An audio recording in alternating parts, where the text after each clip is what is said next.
Right, lovely people of YouTube. Graham here from Awaken Your Highest Self, and we're blessed to be chatting to Daniel Mangum, who is somewhere in America, who is somebody who's very involved in the world of radionics.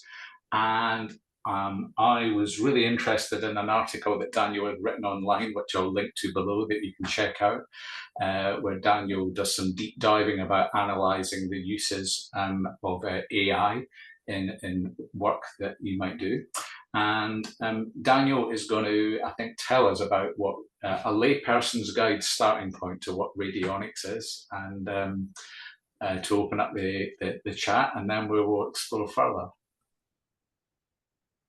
Yeah, I'm actually in the Pacific Northwest in Washington State. Okay. Here in America. So radionics, it was developed in the United States by a man named Albert Abrams. He was a doctor, medical doctor. And it's kind of a long story. You can read about it. It's on the internet. And he developed principles and ideas. And then the next person who came along and really started developing it was a chiropractor named Ruth Drown, Dr. Ruth Drown. And like a lot of the people who got involved with alternative ideas and technologies like this, especially in this time frame, Ruth Drown got legal troubles because of, the medical establishment didn't like what was, Okay. what was going on. Like these days in the UK, radionics is a licensed medical modality. Yeah, You can go study it and get degrees in it. I know someone from here who did go there and get it, but in the United States, you cannot use it for medical purposes. They will squash you. It is absolutely illegal. Interesting difference. Yep. It can be used for agriculture with no problem, other than people will look at you strange, but it's not illegal to use it for agriculture. And that's where it survived here in the States when the AMA, and the FDA squashed it. Okay. So. And so how would you summarize it in terms of what are the results that kind of come out of it? If I'm thinking from a layperson perspective, what does it do or what does it achieve? It might be helpful for viewers to go, this is what it does. It works with subtle energy. There's an element of small electromagnetic fields, but there's also other non-electromagnetic subtle energies that science either doesn't understand well or doesn't believe in, conventional science. Mm-hmm. With the radionics instrument, you can perform analysis. You can analyze, an animal or soil or plants or or pretty much anything really. People analyze vehicles, or yeah, think motors. And you can see where imbalances are. You can see where things aren't right where they should be. And you can check down to all sorts of detail at smaller and smaller levels. mm-hmm. And then once you've identified an imbalance or a lacking, you can what we call broadcast to that. And then you can bring that field, that part of the system back up and enhance it. Okay. It's like it's resonance. It's like if you have two tuning forks and they're both tuned to the same frequency, if you strike one, the other one will begin to vibrate. Yes, I'm aware of that. Yep, and that's how radionics works. We're setting a rate for, say, the liver, or the calcium and soil calcium or whatever it is. And if it's lower than it should be, then we can send that same signal back up into it and raise it up because it vibrates at the same frequency as the signal we're sending. And this is where we get into the the subtle non-electromagnetic subtle energies. And so say, for example, are you talking about dimensions of vibrational frequency or sound frequency? Technically speaking, if you were to analyze, like my squash plants out here, there is a subtle electromagnetic signal. There are non-electromagnetic fields around too, but you can analyze that, and and whether or not it's you're picking up the electromagnetic or both, We don't exactly know for sure, it's because we're getting into what we're really getting into is the realm of quantum mechanics, and that's Okay. kind of a fuzzy field. Even the physicists, argue about how that actually works, But there is a signal, and technically speaking, yes, there's a subtle electromagnetic energy there. Mm. But when you broadcast it, because I can broadcast it, from here to my squash plant, over there in the bed, but I can also broadcast to the other side of the planet. Yeah, I understand that. Distance is not a factor. So is one of the primary dimensions human intention? Yeah, well, sort of. Okay. The way the broadcast works via, quantum entanglement and non-locality. And the way it's broadcast is, I don't like to use the word scalar wave because scalar wave is an oxymoron, but scalar field is a better way to look at it. Okay. It's a non-electromagnetic energy. There's only the very fringes of science would even talk about, at least in the West. And that's the mechanism by which it's broadcast. But you're still broadcasting the same signal, and then once the subject receives it, it's like the two strings vibrating again, and then it brings it up. That's the best way to explain it. Okay. We could argue about, maybe there's another mechanism, but at the end of the day, it works. So we have to have some kind of explanation for it, and that's the best explanation anybody has. Okay. And so from a layperson, let me just double check. So is it, say, for example, you were sending a signal to me and you tested, you got data and you tested that there was one bit here where I was would it be like I would be dipped down on it and you would send would you send me something that is the same frequency as the dip, or would you send Yes. something that's up? You would send the same signal, Right. like the two tuning forks. Now you can add to the broadcast. You can add other things to the broadcast as well. We call them reagents, Right. which Okay. is anything that would improve this broadcast. That could be a color, it could be a sound frequency, it could be a prayer, a mantra, it could be, there's a million things. Right. That you could potentially use for things like that, and then that just adds strength to the signal. And instead of becoming like a signal note, it becomes like a chorus or a symphony, because you're adding all these different things to it that all would, have some kind of harmonic resonance with the intent. And to get back to your intent, yes, radionics, what it's doing is it's utilizing our consciousness. That's what drives it. People call them radionics machines, and I don't like that term because they're not a machine. Right. Machine is something like you turn it on and it makes stuff happens on its own, and like you just push buttons to turn it on or set a dial, and then it's doing the work. It makes things happen. Yeah. That's not what radionics is. Right. The radionics instrument is a extension Right. of your abilities. It extends them, it expands them, it amplifies them. Yeah. Your natural abilities. It's a tool. Right. Okay. It's like a telescope. Like you have eyes and you can see things, but you can't see the rings of Saturn with your eye. But with a telescope, you can see the rings. It extends your visual ability. Yeah. But without a human interacting with the telescope just sits there. It doesn't do anything. It has to have a human interacting with it to perform a function. And the radionics instrument is the same thing. Your consciousness is what drives it. Okay. Yeah. Now will sound like what's called radiesthesia, which is where, you can just use a pendulum or an L rod and send your intent somewhere and get a result, which works. Yeah. But you power that. With one of the advantages of radionics is the instrument has its own power, so it's not drawing power from you. And another advantage of the instrument is you can set up your intent, of what you're trying to accomplish, and then the instrument takes that and then it just keeps broadcasting it. It's just taking it like a radio repeater, and then you don't now have to concentrate on it the whole time, because we can't sit there and concentrate for hours and hours on one thing, but this doesn't have to go to work, it doesn't have to have lunch, it doesn't have to go to sleep. It can just keep sending that out, and it's not draining you. And that's the advantage. It extends and expands our natural abilities. But so yes, our consciousness is what drives it. Intention is a It is a big part of radionics. Some people say it's everything. It's not everything. There are other things that operate, and some of them we don't necessarily understand what they are, but intention is a big thing, but it's not everything.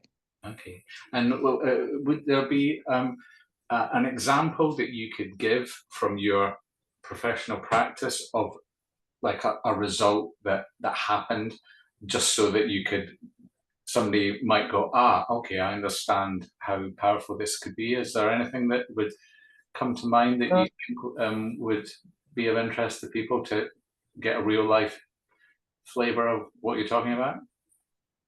Would be a good example.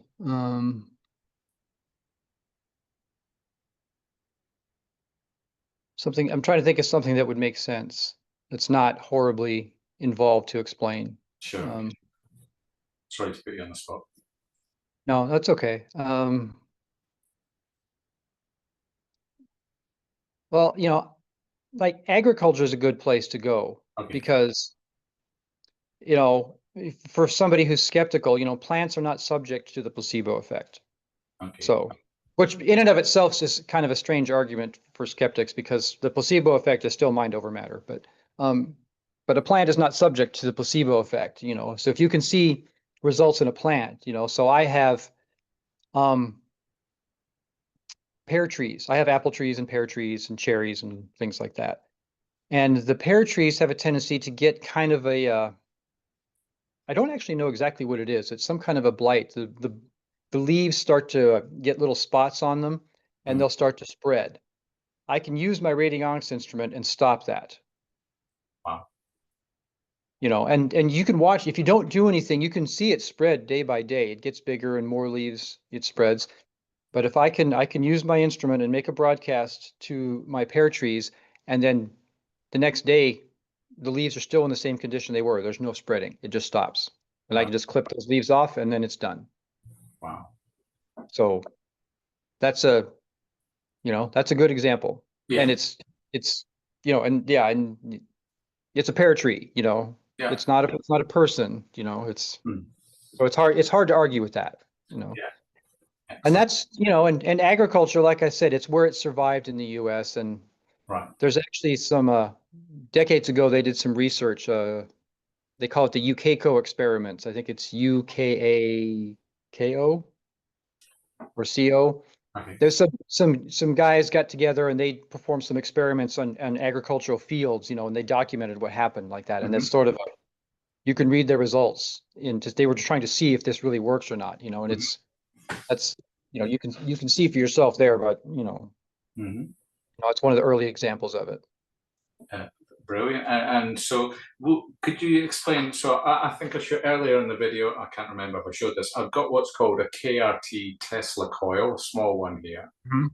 And I'm also aware from looking on the internet, there's sometimes bigger machines. And so I thought it might be helpful to understand what's the difference between the technologies for people who are maybe looking to start off with this or explore this if they are interested. Okay, that coil is called it is Tesla created that idea. It's a bifiller coil. There's two coils there, two parallel paths that go down in there.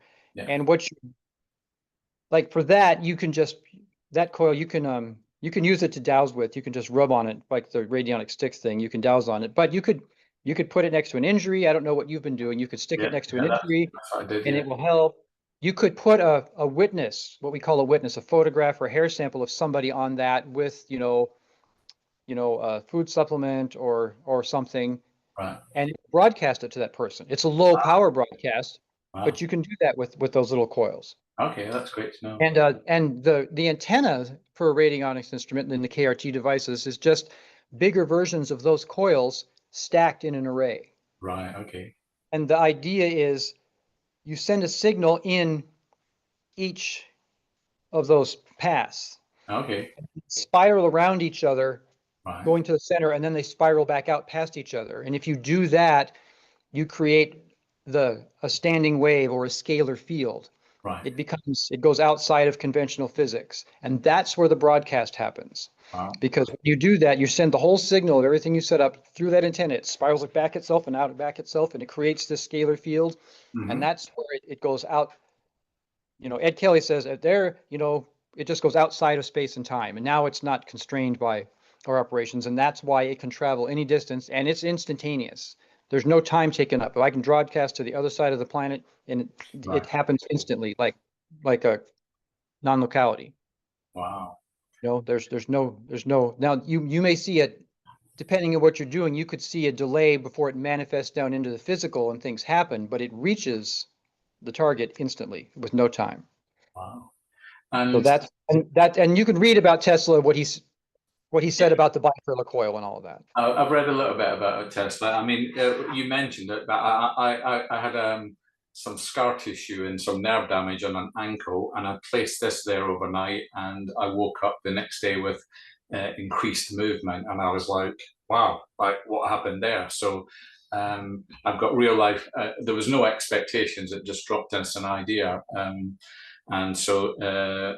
And yeah, it's certainly of interest for me. Is this a technology that, whilst you're describing that whole process of stacking and sending a signal, is it something that can only be used for good, or is it something that if it can be if there's technology that can be directed at people, could it be used in an opposite way as well? Do you think? Or Yes, it can, and it is used that way. okay, right, okay, okay. I don't recommend that, but yes, it can absolutely be done, and it is done. There are people who use this, against people that they don't like.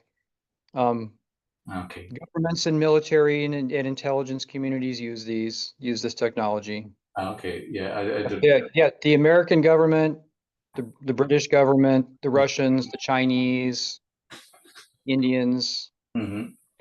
Israelis, a lot of governments have Right. this type of technology. Okay. Yeah. And they don't always use it for nefarious purposes, but there are governments in the military and the intelligence communities sometimes they do use it for nefarious purposes, but so do just regular people. They just do. Okay. Well, I mean, that's opened my eyes up education wise. I'm picking up from It's not it's not common. It's not super common. I don't want to right. sow fear like you have to worry Okay. there's people behind every bush Yeah. doing it. I'm just saying it does happen. Okay. Well, I mean, thanks for clarity. It was a question that popped into my head. Now, my other thought is let's get back on the positivity. So Right. you are an author of a number of books on radionics. You do classes either online or in certain parts of America. So it would be great to know how long you've been doing it, and and where you maybe see it going for you or the American radionics kind of community. I've been doing it for 14 years. Um, I started out I was just going to like take care of myself and my dog, and I didn't have any grand plans for it or anything, but what is it Einstein that said life is what happens when you're making other plans? Um, Okay. Life happened, and the circumstances of my life changed a lot, and I ended up um, beginning to go to there's an annual radionics symposium in America in Rapid City, South Dakota, Okay. and I started going there. And then the man who started it, after a couple years, asked me if I would want to be a speaker there. So I started speaking there. He heard about some of the work I was doing, and it just sort of took on a life of its own. I've been speaking there. I've spoken there every year since. I'm speaking there this fall. Um, they have classes there before the symposium. They have a radionics class there, and I'm teaching that class this year. They kind of rotate through teachers, so it's not the same person every year now. Uh-huh. Doing that, and then I don't know. I just started. They're not huge. comprehensive books on radionics. They're more specialized. Hmm. Like I wrote, my first book was called the Radionic Reagent Handbook. It's about talking about what a reagent is. It's in a broad term, it's anything that you can add to a broadcast to make it better, like I was explaining earlier. Yeah. And my book is just about, what the word means, because that word has a slightly different meaning in chemistry, and Okay. what we can use for it and how we can do things with and examples of reagents. And that's what the book is about. It's not a how to do radionics, it's more for people who already do radionics. Hmm. Yeah. And then my next book was the Dark Forces Handbook, the Radionic Dark Forces Handbook, and it's about it. It's about what we were just talking about. There are people who do things who misuse the technology, but there's also other things. There's just negative energies that are harmful. There's thought processes that people, whether they're intentional or not, that people go through that can cause problems. All sorts of things like that. I describe all that in a practical, real world sense, not a sensationalized, fear Yeah. mongering sense, and then talk about what you can do about it. Right. You know. And then my most recent book I published last year was Radionic Theory and Practice. It's just my ideas about how radionic works, various aspects of it, how it works, what it is. And then radionic practice is just ideas, the practical hands-on work in radionics, how to do this and how to do that, and ideas on different things. That's pretty much what that book is. And those are my three books. I have occasionally taught online classes.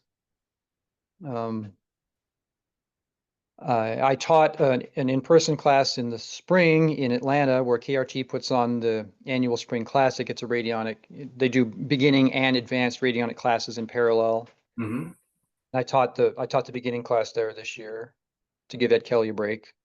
Um, and yeah, largely I'm a researcher. I write books and I do radionic research. I teach classes occasionally and things like that. That's mostly what I do. I used to do work with people on things, but I just don't have the time for that. So I Okay. don't really do that anymore.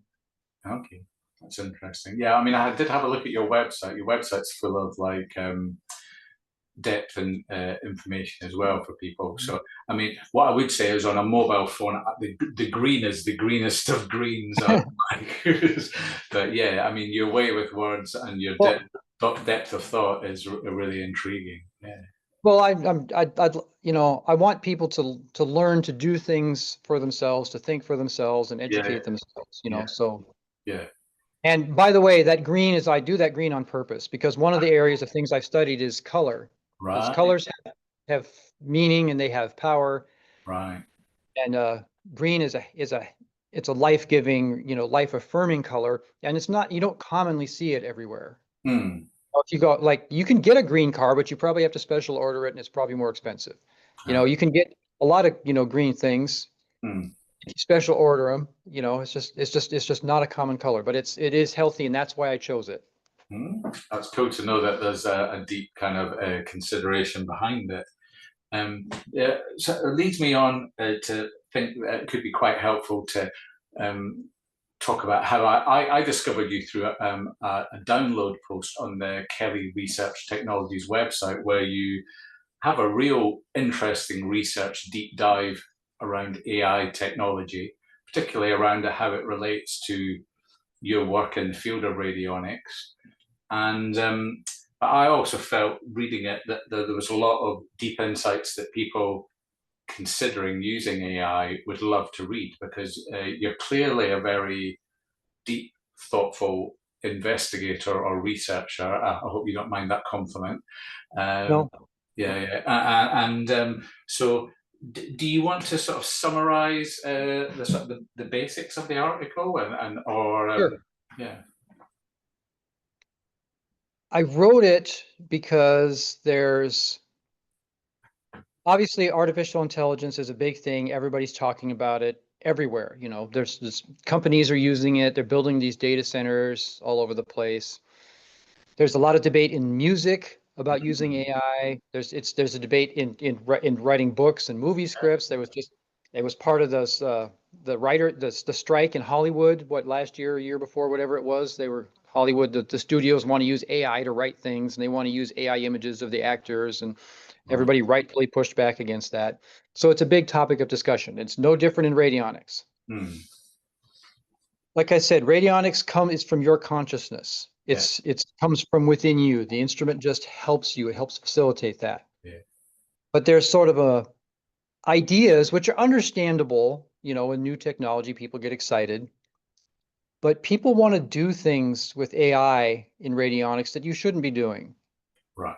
Like one of the things you can do in radionics is you can write an intent statement, which I'm sure is familiar to many people. It's not unique to radionics, but we can broadcast it. We can use that intent statement and broadcast it to help manifest things. That's one thing you can do with radionics.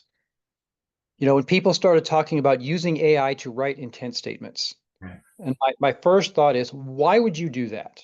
Exactly. Yeah. Why would you do that? This is a living process. It comes from within you. The words come from within you. The ideas come from you. Why would you turn that over to a machine? Yeah.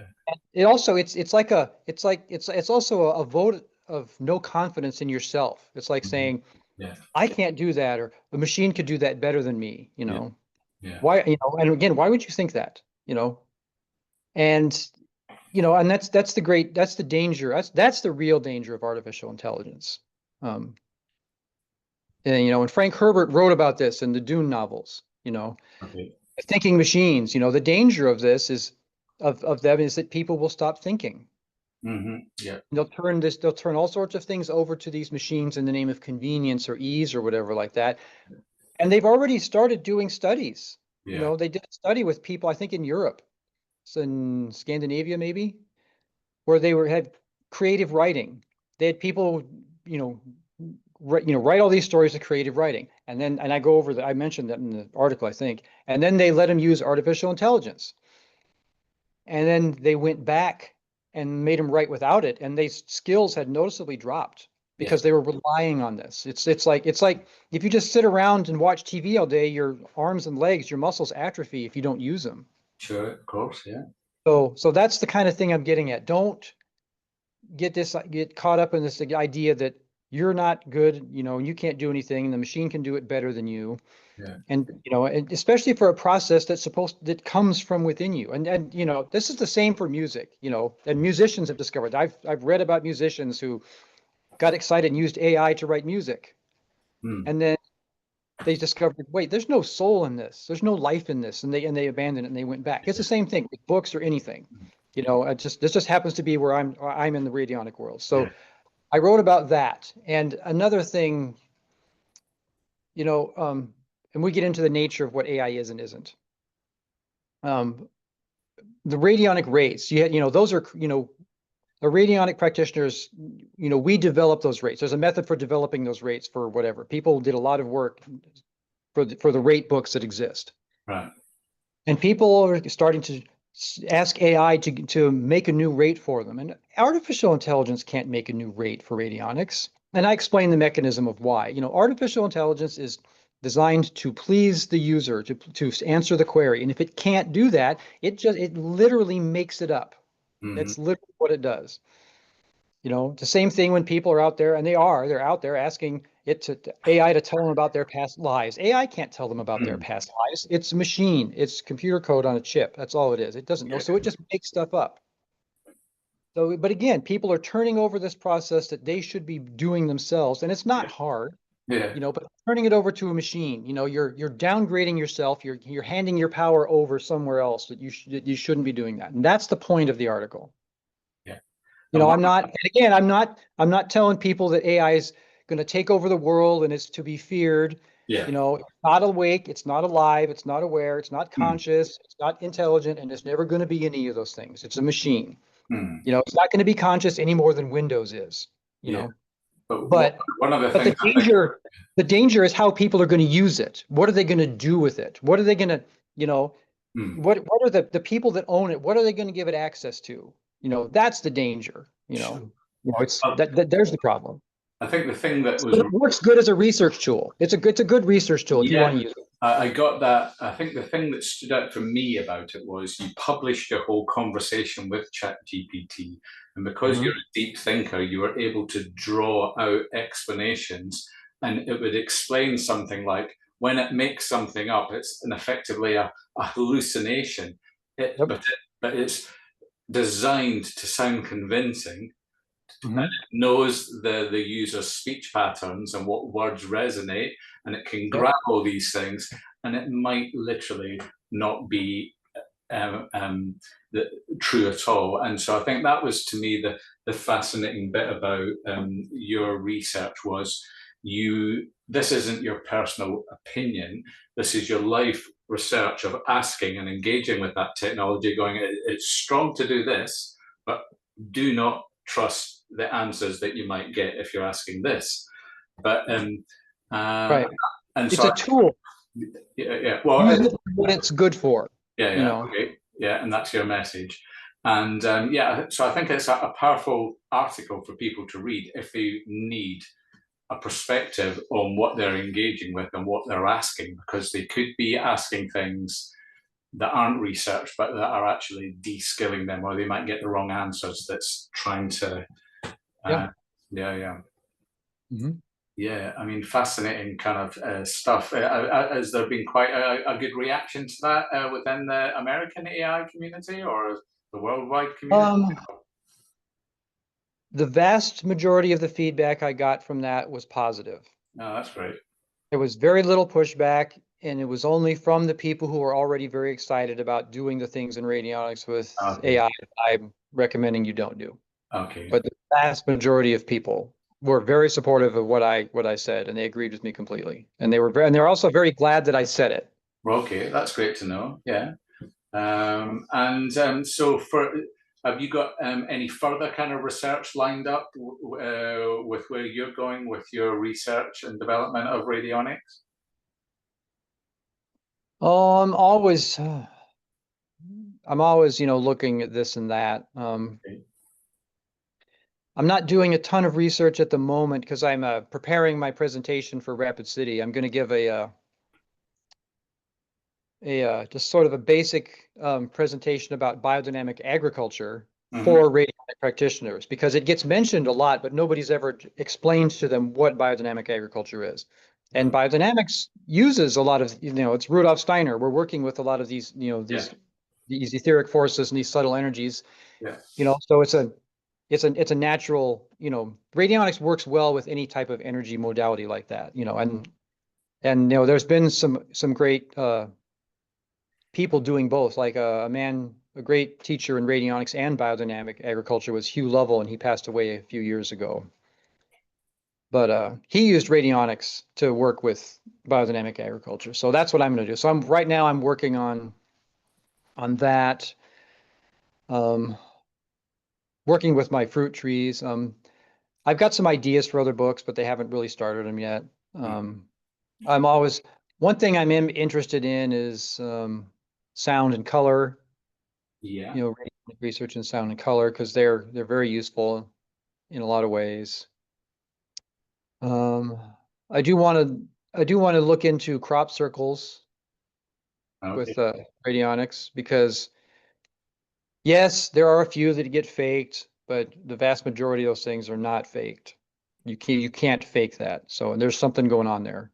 I'm sure where you live. I'm sure you know. I've been to a crop circle museum that is in one of the prominent areas, and I've been to visit some crop circles. I've got mixed viewpoints on it. I think some of them are very genuine, and then I think there was a certain period in time a while back where there was certainly some ones that were probably created by technologies that had an agenda to create them. So I think they're fascinating things. I think the woman who runs that, I think you would have a great chat with. She's a fascinating lady who runs the museum. She's an absolute passionate, obsessive person about it, but she's got lots of knowledge. And some of the things that you were sharing about the power of distance thinking, I remember chatting to her, and she said that she'd seen a dead bird on the ground in a particular wing kind of perspective that was landed on the ground, and it was really powerful to her. And the next day, one of the crop circles was the exact same image of a bird on a crop circle on a tree on a field, and she was like, fairly blown up. I mean, the anecdote was fairly, you were like, wow, that's kind of fairly powerful about potentially what could be going on there. So I think, yeah, it's a fantastic, mysterious area of life, isn't it? I think. It is. Yeah, Yeah, yeah, there's a lot of stuff going on in the world. There's a lot of strange things that people don't pay attention to, or they sensationalize. And one of the things I like about radionics is you can use it as a way to look into it and see what's going on, yeah.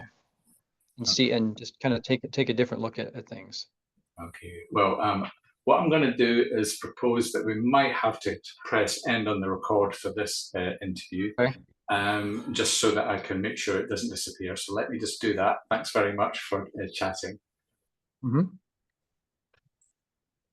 Excellent. So that means I haven't lost the recording, because once I forgot to press the button before the end, and I was like, but yeah, I mean, I'm quite happy to chat more if you would like, if you've got That's time. fine with me. Yeah. Yeah, If you want to talk more about it, that's fine. yeah, yeah. I would be interested in perhaps the sound, maybe going a little bit deeper on your understanding of how it works, or the magic. Or we also talked about slipping into the magic and mysticism as well. But I think trying to understand what your idea of what happens when you're communicating to the tree and you're broadcasting, what we talked about consciousness, but what are the key dimensions to it? I think might be intriguing for people. What do you think about that as a starting point?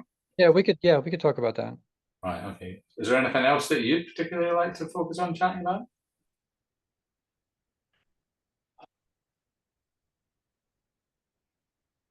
Nothing's coming to mind, but maybe it will once I get talking. Okay. So if we have a 9-minute break and then jump back on, Okay. I've got this free Zoom account, and then in the meantime, have a think if there's anything else, and then if maybe we could segue into the magic, mysticism, and link how they maybe there's a potential.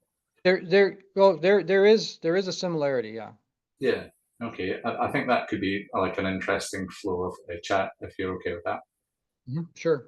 Beautiful. Well, it's been lovely chatting to you, and thanks for your time. It's really, there's going to be loads of things I'm going to have to look back and watch to take on board, make notes. But yeah, really interesting conversation. Thank you. Thanks. So you want to just